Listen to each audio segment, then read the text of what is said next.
Well, guys, it's been an interesting season for the Miami Dolphins, to say the least. Started off great, 3-0, and then kind of had a little backtracking going on, but I don't think anybody even came close to witnessing what happened over the last couple of weeks, the turmoil, the drama, the infighting.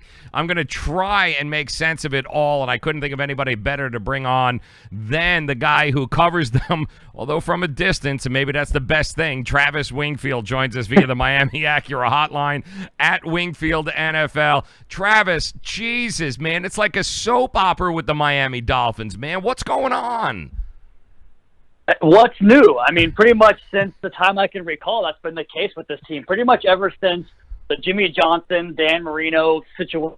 I feel like every couple of years we have one of these things where it's just like, more of this again. So here we are again, a familiar place, Joe. Yeah, well, let me ask you, Travis, because listen, it all started with the whole once again, the Ryan Tannehill argument. It's the argument of all arguments. Nothing has changed. It's always been stagnant. Although maybe this time you've got the Ryan Tannehill apologists or the glass half full people, and then you've got the other people who are just done with it.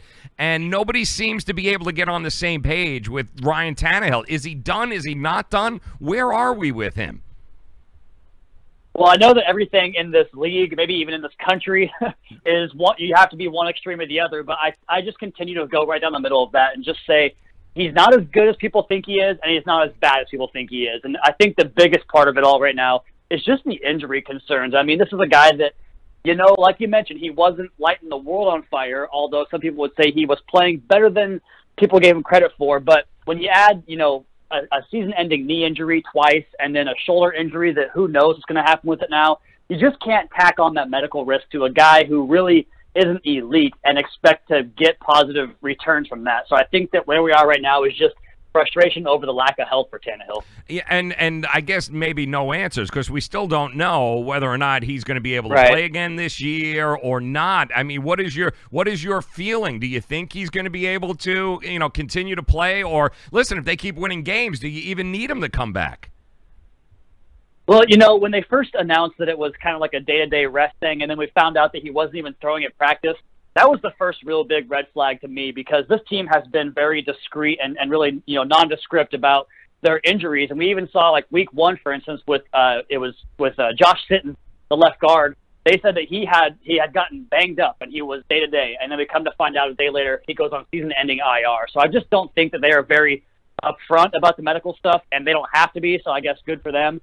But, I mean, the fact that he's still not throwing balls and has soreness, there's got to be something going on in that shoulder more than just resting up. So my gut feeling is, yeah, he might be done. They might try to bring him back after the bye week, but even then, we'll see what happens with pain management, the soreness, and all that stuff. Travis Wingfield joining us. LockedOnDolphins.com is where you get him, at Wingfield NFL on Twitter. Maybe the most surprising thing, Travis, is not what you expected from the fans, the infighting and the yelling back and forth and one extreme or the other. But it seems to have also taken shape with the media, the people who actually cover this team, where you've got a head coach going after, a guy that's been covering this team since way before he has been here, and you've got members of the media going back and forth with each other. Have you ever seen anything like this? No, it's definitely unique and from where I sit. But as far as, the argument that Gay's made against it's Armando Salguero who you're talking about, I'm pretty sure. Yeah. And, the way he attacks Gaze for basically trying to challenge him on how to evaluate a quarterback, that really rubbed me the wrong way, because, and Gaze is right, what the hell does he know compared to, a professional football coach? And yeah, coaches they're not, completely exonerated from all decision-making because they are in that position. But when you have a media guy trying to challenge him based on film study and that type of thing, that's kind of where I draw the line. So I think that Gaze was right to defend his guy in that sense. But yeah, you do get the sense that maybe he is a little bit of an a-hole to the media, and that can rub people the wrong way for sure. Yeah, no, he certainly can. And then, listen, Tannehill is one thing, but, the last thing they need is more drama, and yet that's exactly what we have here, because did we get a player that quit on this team? Did we get a player that took himself out of that Jet game, walked to the sideline, and said, I'm done? Please tell me Rashad Jones didn't do that. I don't think that's what happened. I mean, it's hard to say without having, direct knowledge of the team. I certainly don't have that. I don't think anybody really does.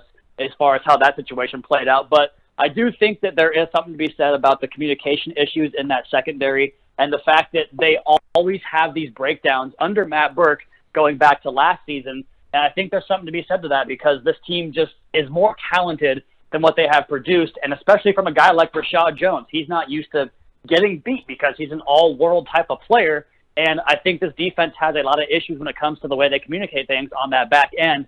And on Sunday, they simplified things in terms of that communication, and it looked a lot better. Now, granted, Sam Darnold played awful in that game, but I think that there was a bit of a change in philosophy there. But I think where Rashad really got mad was the fact that, you know, they want to get Minkah Fitzpatrick in the game more, and they should. He's a top-level player already in his rookie season. But it's pretty simple to me that you would take McDonald off the field, not Jones. And so I can see why he would get upset about that. Yeah, well, listen, I mean, he's 30 years old, and at that point in your career, you start looking over your shoulder. You've got a 21-year-old Minkah Fitzpatrick who is, for all purposes, maybe a little bit more talented than you. I get that, but I just think the optics of it all. This is the kind of stuff, and tell me if I'm wrong here, Trev, but this is the kind of crap you would never see on the New England Patriots.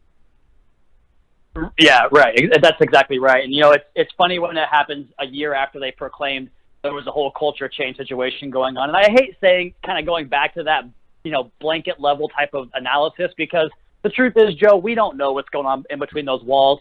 And we only have what the media tells us. So it's tough to really differentiate what's true, what's not true. But like you said, this stuff doesn't get out in other organizations. So, you know, I guess I'm not doing a good job of trying to explain my position here, but it's just, I think the ultimate answer is we just don't really know. Travis Wingfield joining us, LockedOnDolphins.com. But I will say this too, Travis, it's not the first time under Adam Gase's regime that we have heard communication being an issue. Is that fair to say too?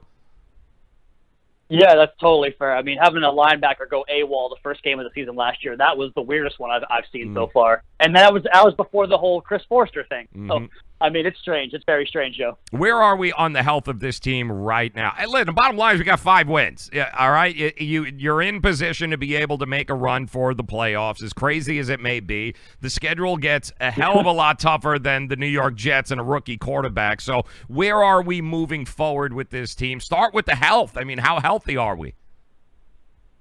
Yeah, it's funny that they're right in the thick of things. And if they were healthy, I would have them penciled in as the favorite to take that 6th spot in the AFC, which seems like it's kind of been just a rotation of kind of crap teams over the last few years.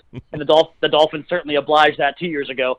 But, you know, as far as health goes, the offensive line's still banged up. If they don't have Laremy Tunsil and Jawan James, either of them for this game, they can't do anything offensively because the backup tackle position is so poor for Miami that they just can't do anything when Tunsil or James goes out. But I think they're both going to play, so that's a good sign. And then from there, it's basically just the guys on the injured reserve we have to worry about. I mean, we know who they are and the fact that they are out. I think Charles Harris is trying to get back, but I think Brian Tannehill is officially out, if I'm not mistaken, already. So, I mean, a heavy IR list, but as far as guys that are questionable, it looks pretty good on that front. Are you seeing, because you watch, you study film, and guys, if you ever want to see a truly in-depth take on what's going on with the Dolphins, head over to LockedOnDolphins.com.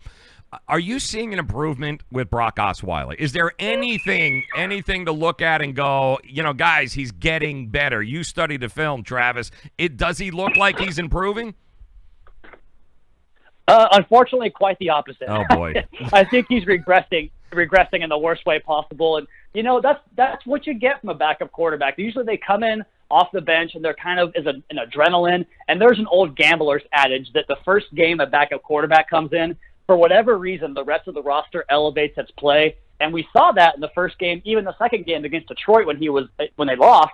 I thought he played okay in that game. But then you go to Houston, he was dreadful. Last week against the Jets, he was missing reads. His accuracy was all over the place. His eye discipline was bad. I have several videos on my Twitter timeline showing that stuff, and it was as bad of a quarterback showing as I've seen. And it's funny to say that because he didn't turn the ball over. Well, that's because he didn't put himself in a position to turn the ball over, going 3 and out, taking the safest reads possible. And I don't think Adam Gase trusts him at this point, and the offense has become so mundane and so boring over the last couple of weeks because of that lack of trust I think that's where you are with Brock Osweiler right now. It's just a really, really scaled back offense. Yeah, that's just crazy. And as I'm looking at this schedule now, you got on the road Packers, Lambeau. You got a bye. Then you're on the road to the Colts. Then you come home for the Bills. But then you're back. Then you got the Patriots coming in. You're on the road at the Vikings, and you're home for the Jaguars. How many wins do you have to have here to look at the playoffs here? I mean, looking at it on paper, can you beat an Andrew Luck that's healthy? Is the Bills is yes, but can you go on the road and beat the Vikings? And is that possible? Well, road games for this team are always a challenge no matter who it is. So we'll see about that. But as far as what they have to do to get in, I do think that 9 wins will get that 6th seed, whether it's Baltimore, Cincinnati, Jacksonville, Tennessee, Indianapolis, or even Miami. I don't think Miami gets there ultimately. I think you look at the 2 Bills games as wins, and if you lose one of those games, you've got a whole other issue of problems because that Bills team, even though they have 2 wins, they are awful. One of the worst offenses in league history. So they have to win those games. And then from there, you kind of break it down into the home games the Dolphins have a chance to win. Can they beat the Patriots again like they typically do in Miami? I don't know this time around. Can they beat Jacksonville? That's a good defense, but Blake Bortles is pretty bad, so you never know there. I think the game that will really tell us which direction this season is going to go is that Colts game in a couple of weeks. If they can beat the Colts on the road, they give themselves at least a chance to beat Buffalo twice. That's 8 wins.